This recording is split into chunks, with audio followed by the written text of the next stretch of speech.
Stefan Chwin, prozaik, eseista, historyk literatury, profesor, wykładowca uniwersytecki, grafik. Urodzony w Gdańsku. Jego matka, Aleksandra z domu Celińska, była sanitariuszką w Powstaniu Warszawskim. Ojciec, Józef Chwin, był pochodzącym z Wilna ekonomistą. Po II wojnie światowej osiedlili się w Gdańsku. Ukończył Liceum Sztuk Plastycznych w Gdyni-Orłowie. Studiował filologię polską na Uniwersytecie Gdańskim. W roku 1973 obronił pracę magisterską pod tytułem Gombrowicz i forma polska. W tym samym roku został pracownikiem w Instytucie Filologii Polskiej Uniwersytetu Gdańskiego. W 1975 roku debiutował na łamach Pamiętnika Literackiego i Ruchu Literackiego tekstami historyczno-literackimi dotyczącymi związków współczesnej kultury polskiej z romantyzmem na przykładzie twórczości Witolda Gombrowicza. Należał do zespołu redagującego serię wydawniczą Transgresje. W 1982 roku doktoryzował się na podstawie rozprawy pod tytułem System romantyczny we współczesnej literaturze polskiej. Promotorem jego pracy była profesor Maria Janion. W roku 1984 otrzymał nagrodę Fundacji Kościelskich. Jako prozaik debiutował w 1985 roku powieścią fantastyczną pod tytułem Ludzie Skorpiony. Przygody Joachima El Toro na wyspach archipelagu San Juan de la Cruz.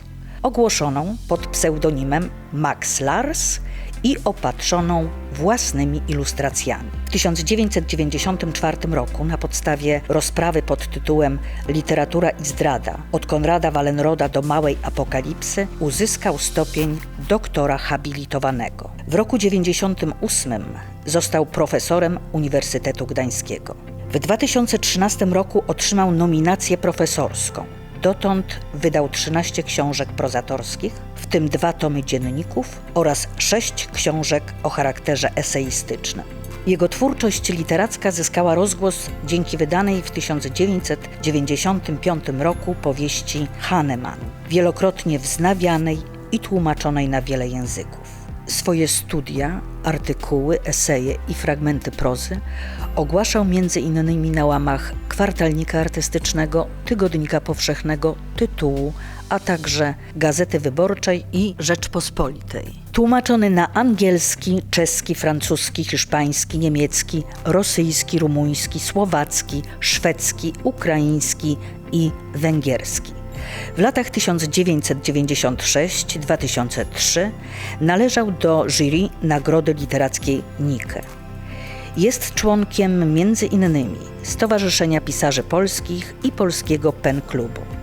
Otrzymał m.in. dwukrotnie Nagrodę Bibliotekarzy Pro Libro Legendo, Międzynarodową Nagrodę imienia Andreasa Grypiusa, Nagrodę Polskiego Pen Klubu w dziedzinie prozy, Pomorską Nagrodę Artystyczną, Nagrodę Literacką Gdynia w kategorii eseistyki, Nagrodę Miasta Gdańska w dziedzinie kultury Splendor Gedanensis, Nagrodę Miast Partnerskich Torunia i Getyngi imienia Samuela Bogdana Lindego, odznaczony srebrnym medalem Zasłużony Kulturze Gloria Artis oraz medalem Księcia Mściwoja II za wybitne zasługi dla miasta Gdańska.